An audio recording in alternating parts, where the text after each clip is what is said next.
सुशांत 24 साल का दिखने में डिसेंट और स्मार्ट लड़का था। अंकिता को उसने पहली बार एक शॉपिंग मॉल में देखा था। अंकिता देखने में किसी परी जैसी थी। सुशांत को अंकिता को देखते ही पहली नजर का प्यार हो गया। सुशांत 24 साल का दिखने में डिसेंट और स्मार्ट लड़का था। अंकिता को उसने पहली बार एक शॉपिंग मॉल में देखा था। अंकिता देखने में किसी परी जैसी थी। सुशांत को अंकिता को देखते ही पहली नजर का प्यार हो गया। सुशांत ने चौंकते हुए कहा, हाँ करूँगा, बिल्कुल करूँगा। लेकिन पहले यह तो बताओ तुम्हें कैसे पता कि मैं इतने दिनों से यहाँ तुम्हारे लिए आता हूँ। मुझे यह सब इसलिए पता है क्योंकि जिस दिन से तुमने मुझे देखा और उसके अगले दिन से तुम यहाँ हर रोज मेरी तलाश में आने लगे, उसी दिन से मैंने भी तुम पर जासूसी करना शुरू कर दी थी। अंकिता ने कहा। सुशांत के मन में एक और सवाल कौन था, उसने पूछा, अच्छा यह तो समझ में आया कि तुमने मुझ पर बरोबर जासूसी की है, लेकिन फिर भी यह क्लियर नहीं हुआ कि तुम्हें कैसे पता चला कि मैं तुम्हारी तलाश में यहाँ पर आता था। और एक सवाल कि जब तुम्हें यह पता चल गया कि मैं तुम्हारे लिए यहाँ आता हूँ, तुम्हें अजीब नहीं लगा या मुझ पर गुस्सा नहीं आया? अगले दिन आकर जब तुमने मेरे बारे में उसी दुकान में पूछताछ की जहाँ से मैंने खरीदी की थी, तो उस दुकानदार ने तुम्हें तो मेरे बारे में कुछ भी नहीं बताया, लेकिन मैं उसकी रेगुलर कस्टमर हूँ, इसलिए उसने फोन करके तुम्हारे बारे में मुझे सब कुछ बता दिया था। मुझे अजीब लगा था कि कोई क्यों मेरे बारे में छानबीन कर रहा है, इसलिए मैंने उसी दिन से यहाँ पर आकर तुम पर जासूसी करना शुरू कर दिया और दूर से ही तुम पर नजर रखने लगी। अंकिता ने कहा। अंकिता आगे बोली, उस दिन सिर्फ तुम्हें ही मैं पहली नजर में पसंद नहीं आई थी, मैंने भी तुम्हें मॉल में देखा था और मुझे भी तुम अच्छे लगे थे।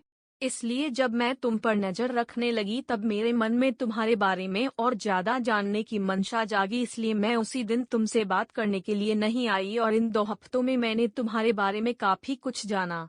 मुझे यह तो पता चल गया था कि तुम मुझे इसलिए खोज रहे हो क्योंकि तुम मुझसे प्यार करने लगे हो, लेकिन मुझे इस बात को कंफर्म करना था कि कहीं तुम्हारा प्यार सिर्फ शारीरिक आकर्षण तो नहीं है जो अक्सर इस उम्र में हो जाया करता है।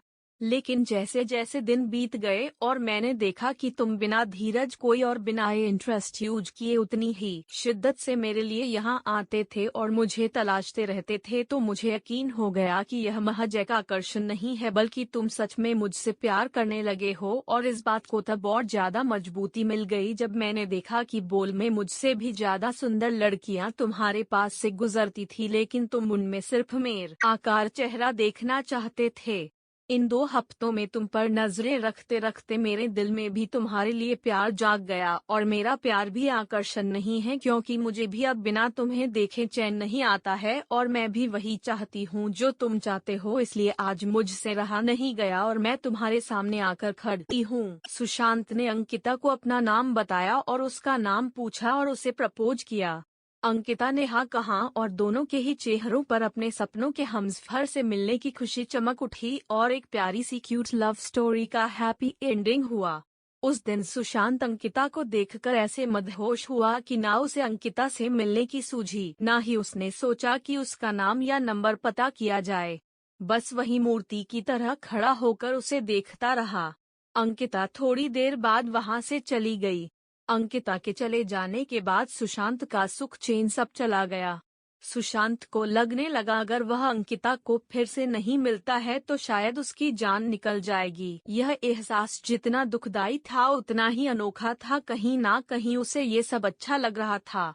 शायद यह प्यार था, सच्चा प्यार। अंकिता को ढूंढने का और कोई जरिया था नहीं, इसलिए सुशांत अब हर दिन उसी मॉल में जाकर इंतजार करने लगा कि किसी दिन अंकिता वापस वहां आएंगी तो वह उससे मिल पाएगा। पूरे 2 हफ्तों तक वह लगातार उस मॉल में जाता और पूरा दिन वहां पर अंकिता का इंतजार करता और हर आने जाने वाले लोगों पर नजर रखता। 2 हफ्ते बाद उसके सब्र का फल उसे मिला और एक दिन अचानक अंकिता खुद उसी के सामने आकर खड़ी हो गई। अचानक अंकिता को अपने सामने देख वो बहुत खुश हो गया और शॉक्ड भी। उसके मुंह से कोई शब्द नहीं फूट रहा था। जब काफी देर तक वह कुछ भी नहीं बोला तो अंकिता ने उसे कहा, क्या हुआ, इतने दिनों से मेरा इंतजार कर रहे हो और अब जब मैं सामने खड़ी हूँ तो तुम मुझसे बातें नहीं करोगे?